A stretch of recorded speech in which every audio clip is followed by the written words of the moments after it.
Welcome to the Advantage Podcast, a monthly unscripted conversation with host David Ashcraft and top leaders impacting our world.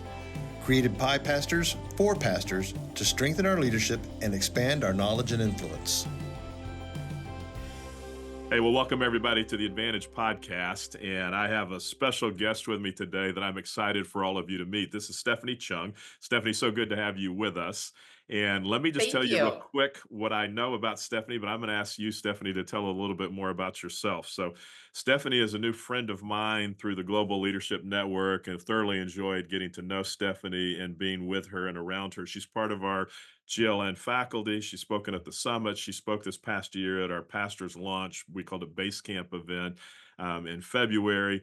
She's a business leader first, and I'm going to ask you, Stephanie, in just a moment to tell some of your story. But probably the most recent thing, and you may say there are other things that I'm missing, but one of the most recent things is you were the first, if I understand it, the first female and the first Black person to actually lead a major aviation company, which is a huge feat. And so glad that you're with us today. Also a person of faith, which I'm going to ask you about your faith journey too.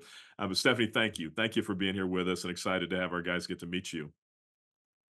Of course. Well, thank you for having me. And I would just say one small little caveat to what you just said. I am the first Black person, first African American to ever lead a major private aviation company in the US. So both for men and women. But that makes me the second female to ever lead a major private So there was a aviation company. female The first. first one was my former boss. Yep, there was a female first. Exactly. So, Okay. but yeah. Well, my background at the end of the day, I've been in aviation for almost 40 years. Even though I was like, I can't believe it's been that long. I've loved every minute of it. I started off as a baggage handler at the Boston Logan Airport. That was my very first aviation job.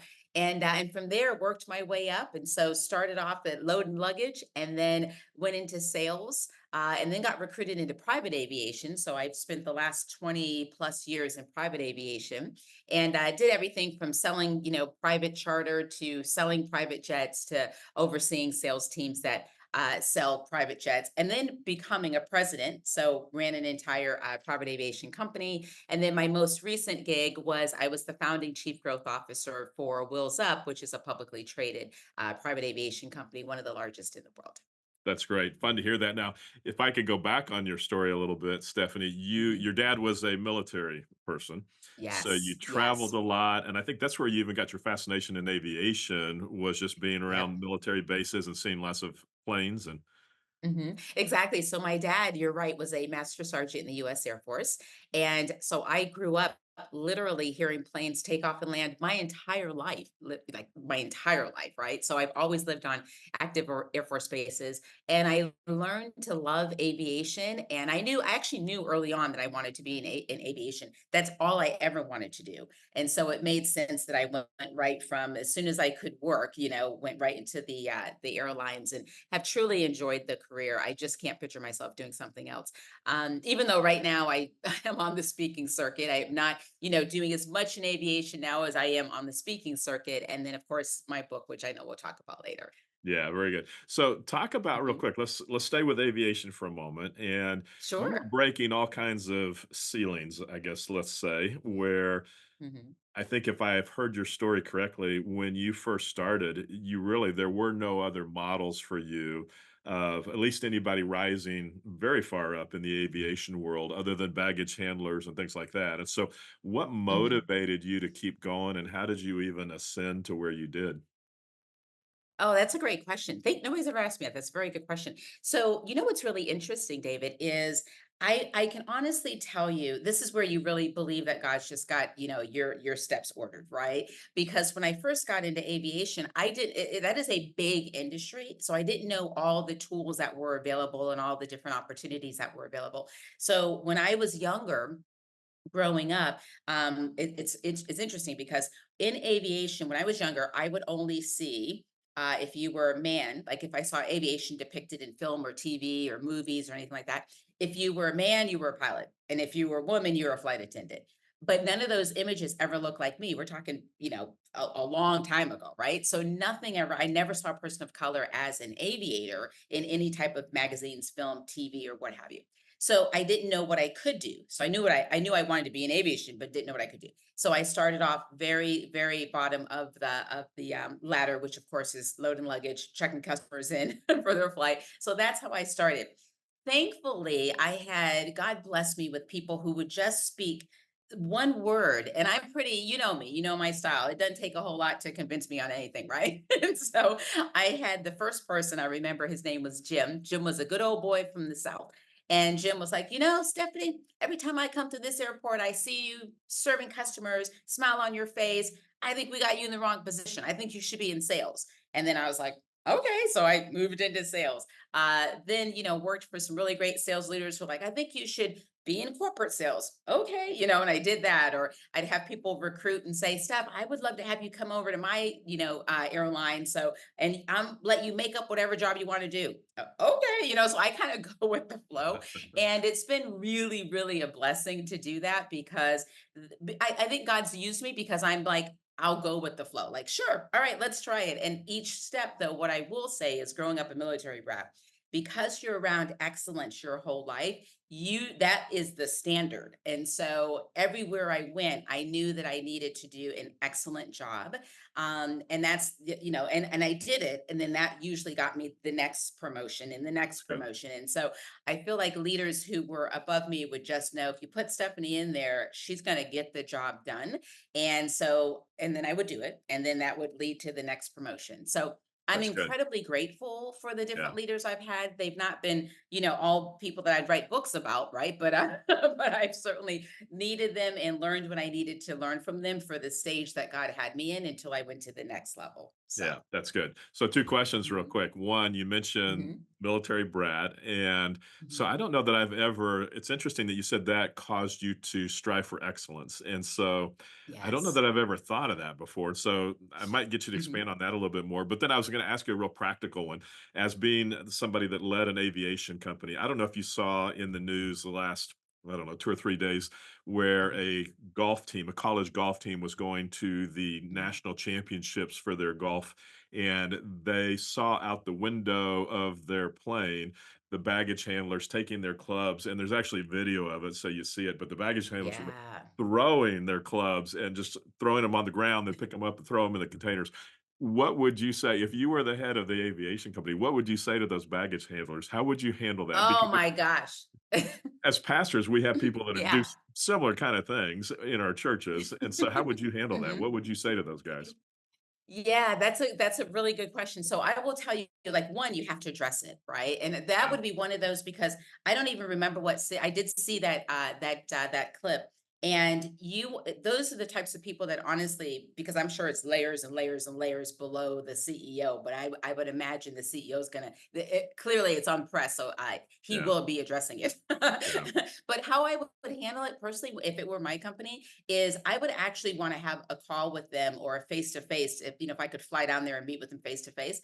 That is one of those because just the fact that you flew down there will send shock waves throughout the entire airport, and people will know, like, that word will spread very quickly so they can see the magnitude of how important that is, because yeah, at the end of the day every employee is a brand ambassador of the company. yeah, And so, I'm sure that's not how I used to work for that airline. I can tell you that's not how we are taught, right? yeah, And yeah, so when you think about things like that, and those are some of the challenges that leaders have to deal with, is because somebody will go and do something rogue and then it puts the brand at risk. And so you do have to address it, and you have to address it in a way that sends messages to everybody else that, one, this won't be tolerated, but two, you almost want them to feel like, geez, I'd never do that. You know what I mean? yeah, Because you want to send that message so clearly, because this is it costs them bad reputation, it costs them bad press. And these are things that you can't necessarily put dollars and cents on. It is a hard thing to overcome. Think yeah, about when COVID was going on and we had the doctor dragged off the plane for yeah, one of the major airlines. It yeah, took them years to recover from I that bet, yeah, one incident. So as leaders, we have to instill, and it comes back to company culture and what do we expect. And, you've got to always expect what you expect. So yeah, I would say somewhere along the line in that particular airport for that particular team, I would challenge what the leadership was like at that, airport, that people felt that emboldened that that was okay. So there's a lot of issues to address, There you are. know. Would anybody get fired over that, or would you look at that as a great teaching moment to say, "We're not gonna fire you, but the whole company better not do this again," kind Yeah, it's a good question. If they've never done it before, then it's a teaching moment. If Yeah, there's a history there, because this one got caught on camera, doesn't mean it's not been ever done before, right? right, right. And I wouldn't just look at the baggage handlers, the ones who were throwing it. I'd also look at their leaders, Yeah, and so I would go and do a forensic on that entire division and look at every single leader and look at every past incident and figure out, is there a trend here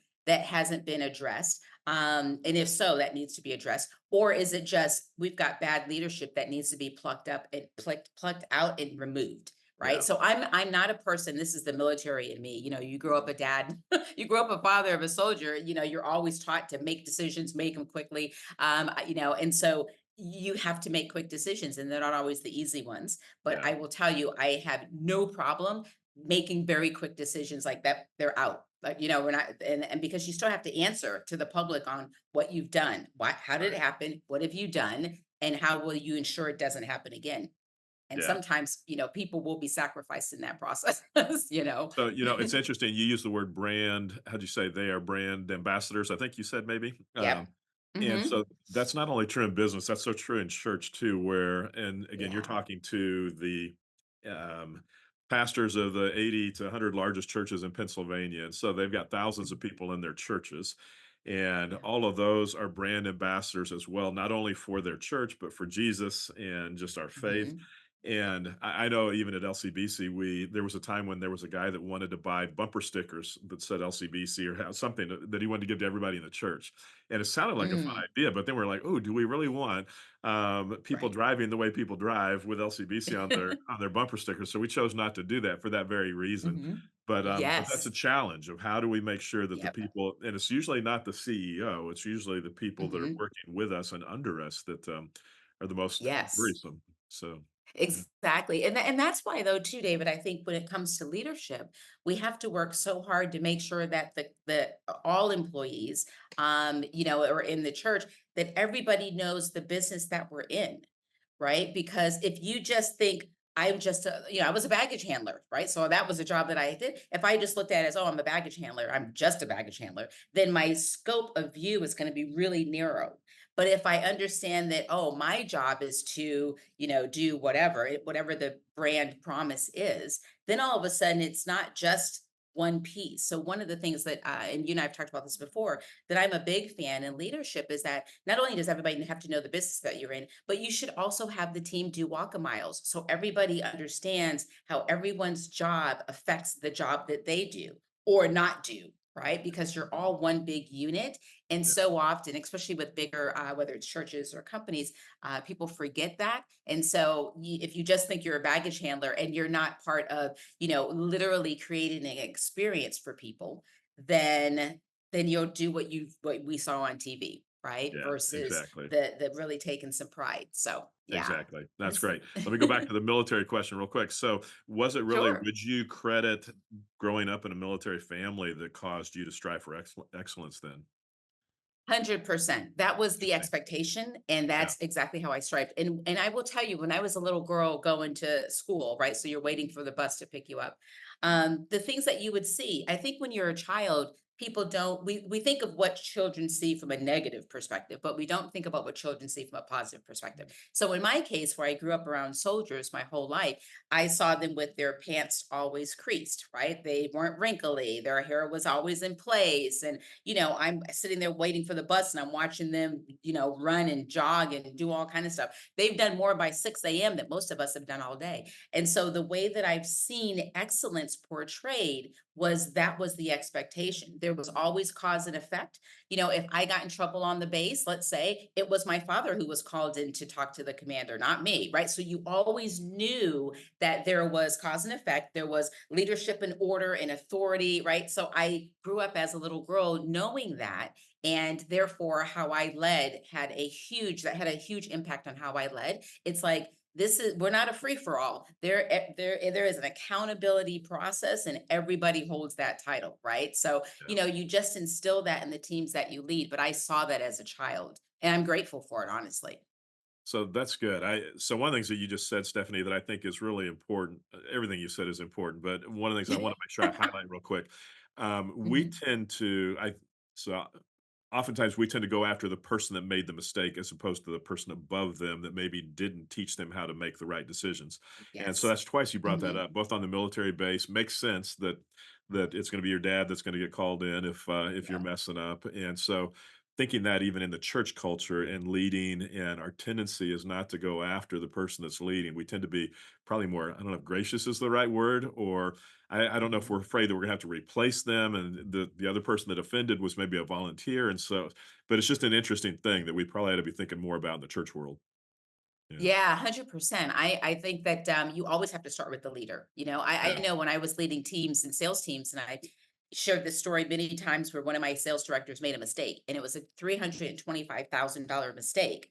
And I was called into the CEO's office, not because of the mistake, but because the CEO wanted to know who made the mistake. So he wanted me to tell it was this person that made the mistake. And I wouldn't do it, right? Because I was going to handle it with the person, but I didn't do it because, one, my father always taught me, always protect your team and always know there's two sides to every story.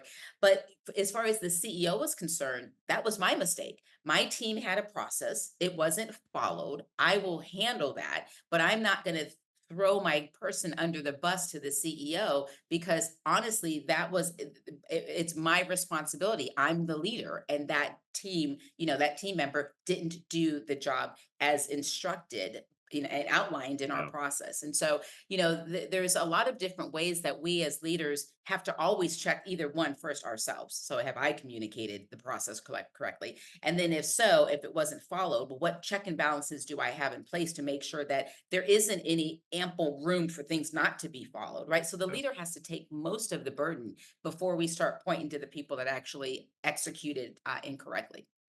And in church world, I think we're notorious, Stephanie, of we need a volunteer to serve someplace, and we're just so desperate. We're looking for bodies, and oftentimes we don't train them, and we don't follow up, and we don't really support them well. And then when it goes wrong, we're Mhm. frustrated with them. When, to your point, it probably is ours. So that's a great point. So, an Well, interesting when book I for think you. of the military, Go ahead. Yeah, I go was just going to say, David, when I think of the military, they're taking people from all different backgrounds. ahead. And, that's one of the reasons for boot camp, right? Because you've got to strip them of all the different ways, because everybody, it's like the word quality. My version of quality and your version of quality, there's like, based on our lifestyle, has so many different meanings to it. So, Right. as leaders, back to the church and with volunteers, you've got to right size everybody, right? And quality is how you define it. You're the leader, you're creating the culture, and then it's up for everybody else to line up into that. And if they can't, then don't put them on the team, volunteer or paid employee, right? And so I think sometimes we overcomplicate things, but we all do it in our household with our families, right? It's not that complicated. Sometimes, to your point, we may be nervous because Yeah. resources are tight, Yeah. but it will harm you in the long run if you don't. Yeah. So I love where you're going with that. So let me shift over to, you're writing a book right Yeah. now called Ally Leadership.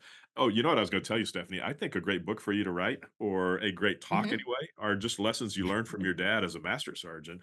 Because already Ooh. in this conversation, you've named several things that you were Mhm. taught or you learned through him and through the military. That would be a fun thing to hear and an interesting angle to I go to. love that. Um, I love that. All right, it's on my agenda. Good. With your book, Ally Leadership, as I'm understanding, well, one, I'm very much enjoying the opportunity to go through and read it, Stephanie, and I'm excited for it to be coming out and for others to read it. But I think a big piece of what you're saying is that almost what you just said, we come from so many different places, and somehow we've got to Yeah. figure out how to learn to work together and appreciate everybody, their backgrounds, and how to work and how to lead in that environment, which is challenging. And I would Mhm. say one of the things that you talk about in your book is just the diversity that you have in the workforce, which may be different from the church, because in church we tend to all be pretty segregated. Still, we tend to not have that much diversity in the church. We know it's in the culture, may not be in the church. Mhm. Um, and I'm kind of going several places here. A side note is Yeah, I that's like where you're not going though. that. What's Mhm. interesting in the church world, it's not just the white church that's not that is Mhm. very segregated. It's the black church too. I Right. mean, and 100%. Yep. yeah, and so it's just interesting to Mhm. see. All that to say, though, you just then in your comment about right sizing, you said you'll have employees that are all coming from all different places, and so you've got to say this is the way we operate. So how does Mhm. that even fit with? And maybe we need to answer several other questions before we get here. How does all that fit with the diversity that's there and appreciating people's background and diversity, but then saying, but this is the way we do it here? Does that make sense? What I'm asking? Yeah. Yeah, 100%. And that's sometimes the challenge, right? Because so in the book, just to bring your audience up to speed, the book, the way that I'm addressing it is about in marketplace, we've got 5 generations working. So that's a first ever. So we've got people who are 16 all the way to 75 in the workforce right now. And so as a leader, that's challenging. How do you lead, a boomer versus a zoomer have completely different thought processes and expectations and perspectives. So the intergenerational situation that we leaders find ourselves in, that alone can be enough to keep Yeah, people up at night because yeah, you're just trying to lead and meet everybody where they're at. The second part of it is we have women now, the majority of the world's population. So women are bringing in a completely different dynamic, and that has changed things as well. And then, of course, we have the demographics, right, where the Black race, the Asian race, the Hispanic race continues to grow, the white race continues to shrink. So there's a lot of different dimensions, not to mention everything going on with neurodiversity or LGBTQ plus. I mean, there's just so many pieces to this whole thing. So the book itself is all about all of us. No, we as leaders or aspiring leaders, we are going to be leading people who are not like us, yeah, period. yeah. And that's what the book is really designed to do, is to say, here's how I've done it, and so in hopes that it will help other people to be successful at it as well.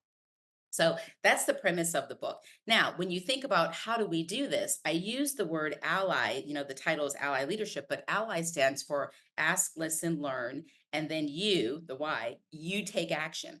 Because here's what's really interesting. When we think about the word ally or allyship or anything like that, you can't you can't say you're an ally. Like it's not something that you can decide, right? Other people have to decide if you're an ally. So I can't just say, "Oh yeah, I'm an ally." And people do this all the time, right? "Yeah, I'm an ally." It's like, "Well, are you?" Like, so tell Yeah. me exactly what you've done to show your allyship. And that's usually where people get a little stuck because they don't have the receipts to back up the statement, right? And so Right. that's really what I'm attempting to do with the book, is just to get all leaders to right size and go, "Listen, all of us need help with this because this is a very unique time that we're in. Leadership is needed more than ever, no matter what part of the globe you're on. And so, how do we do this together? And to come in with an attitude of, I don't know everything.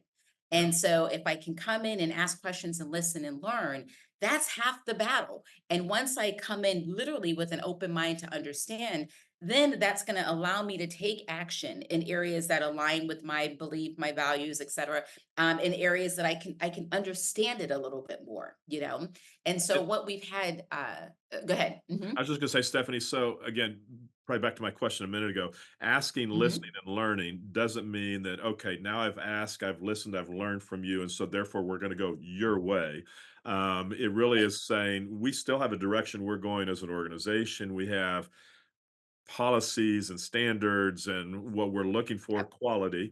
Hmm. So I'm listening, I'm learning from you, but now let's all get together and go the direction that this organization is going. So it's not acquiescing to everybody's desires or interest at all. Not at all. It's just being open, because out of the opening of listening and learning, you may find where there's like, oh, that's actually a really good idea. We could adjust our stuff because that makes more sense, right? And so Yeah. by asking, listening, and learning, if you're truly learning, you'll probably find some areas where you're like, oh, okay, that could actually benefit all of us, or what have you. Yeah. And then the reverse is true as well. So though we as leaders are asking, listening, and learning, we're also, if you set that kind of, if you're doing that, your people will know that that's the expectation, which allows them to also ask, listen, and them also learn too, right? So we, the leaders, have to just, create the example, but it's a two-way street, because at the end of the day, we're a team and the team has to win.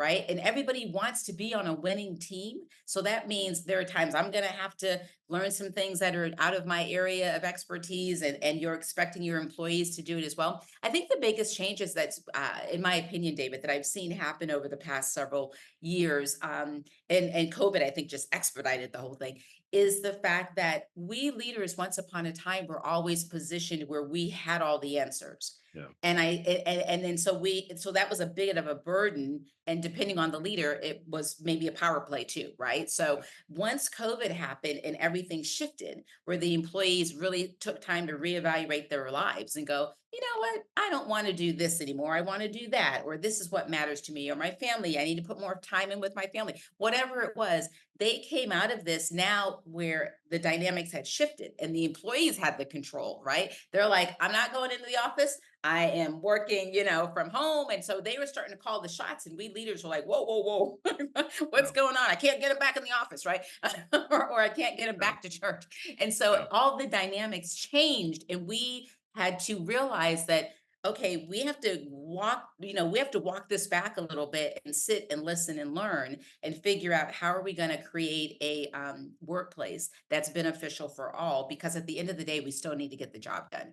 So I love, like, just when I look back on leadership in general, who we were as leaders up until 2020 are very different than who we are as leaders now at 2024. And it will be very different, that how do we lead in 2026, 2030, right? Because Yeah. everything's changing. And that's where the generational stuff comes into play, because every generation has a different expectation of how they see the world. And so I we leaders yeah. have to constantly dance, Yeah. I love what you're Mhm. saying. What I've sensed from pastors, and so it's reassuring to hear it's happening with business leaders too, is I think Mhm. COVID, all the political unrest, all the racial unrest of the Yes. last several years Yeah. have left pastors staggering. Where I think going into COVID, we all thought we kind of had this figured out and we know how to do Yeah. things. And coming out of COVID in the last Mhm. several years, we're all going, I don't have a clue how to do this anymore. And so I think where the Right. part of what you're saying with your book is even just those whole asking questions, listening, Mhm. learning from others is huge. And so real encouraging to Yes. hear that.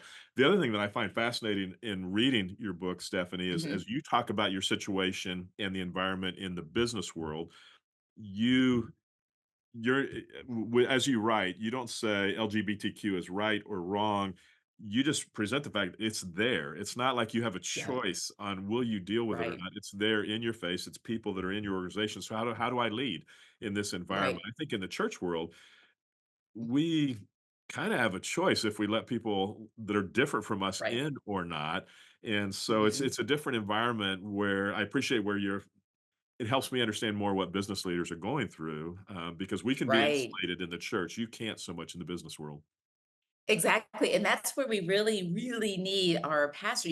All leaders that are believers have a pastor that, we sit under the authority, right? And so it's like that's where we really need the most help, or we really need our pastors to lean in and give us some good guidance, right? Yeah, Because we can't just go, okay, well, here's how I see things, or here's my belief, and so therefore I'm just not. I, as an executive, I have a fiscal responsibility to make sure I've got the best people in the best position that can drive the business forward, period. What they do, who they are, all that stuff, I can't get bogged down into that. My investors and stockholders are expecting I've got the right people in the right place to produce the right result. Done, right? yeah. And where it gets a little complex, right, is when you have all these other things that we've just mentioned earlier that you may or may not understand, and it's very complex. And so what I would say, for, since we're talking to pastors, is if you have leaders in your church that are leading companies, divisions, teams, etc., just know that these are the things that they're challenged with. But when we look for our leadership, which is our pastors, we need to understand where do you say the Bible stands in certain areas, and not so much, some stuff's really clear, like we know where the Bible stands in a lot of areas, but it doesn't what I'm quite question is how then we have to treat them and respect them and love them. You know what I mean? Yeah. We may not line up with, every different group's values, and the values may not align, all that stuff, but we still have a job to do. It would be ideal for pastors to come together and think and have those kind of conversations of how do you give direction of how do we lead, the different complexities that are out there. So it almost becomes, honestly, you're right, that other part's almost a moot point, Yeah. right? Because we still have a job to do, right? Yeah. And so, and we will have within our teams people that are not like us, Yeah. and in every shape, form, and fashion, whether it's sexual orientation, gender, race, age, disabilities, like the list goes on and on and on, right? And so, how then do we make sure? Because at the end of the day, we still have to love people, right? And we still Yeah. have to lead people. And Yeah. so, how do we do that and still, stay true to what it is our beliefs are? Stephanie, let me ask you Hmm. real quick. And so Sure. obviously you're a person of faith, and Hmm. you're in a church. And oftentimes it's hard for pastors to know how to deal with people like you. You are strong, you're powerful, you have great ideas, you had amazing experiences in business, you're a leader. And so pastors, on one hand, are thrilled that you're in the church, usually because they hope you're going to bring finances to the church and you're going to give to the church. But then it's like, now what do we do with you? And so Yeah. how would you encourage our pastors to deal with people like yourself? How do we best utilize you and make it fulfilling for you as well? Yeah, that's a good question. So I would say, one, you have to know that we even exist in your church, right? So you really have to know your people. So that's the first thing. And then know what it is that we do. And then I would say use us for our intellectual property. And meaning, and you've heard my story before when I was put in children's ministry, which was not the ministry I should have Yeah, been put in. describe that a little bit. Describe that a Oh little my bit. gosh. Okay, it's funny and yet crazy, right? So many years ago, as a new believer, and I was going to a small church in Florida, had like 500 families, and I was growing a ton in that church as far as just my spiritual maturity and things of that nature. And so, when you're a young believer, you're like, I'll do anything for Jesus. And so they're like, all right. One of the elders said, Steph, I'm gonna put you in the children's ministry. And I, I didn't want to like, are you sure? I was like, okay. So I start working in children's ministry, could not stand it. Okay. And I was trying to find ways to fling myself out the window because this truly was not my calling. And though I love kids, it's just not something I wanted to do. But I was willing to do it because I was submitting, right? My pastor sees me one day on a Sunday, and he sees me in the hallway and he's like, Chung, where were you? I didn't see you in church. And I go, oh, well, they have me in children's ministry. And he goes, what? He's like, no, move her. That's definitely not her gift. And I was like, right? Like, I don't think this is my gift either. But I'm so grateful that he wasn't just, we got a body, stick it in there, right? It's just like, no. Where should people be based on their gifting? So what I would say, getting back to your question, is where you want to use your leaders that are in your church is based on what do they do for work, Yeah. because that's going to be the stuff that's very natural to us. So when they moved me, going back to that story, because this happened like however many years, 20 some odd years ago, when they moved me out of children's ministry, where they put me and where I thrived was in the parking lot ministry.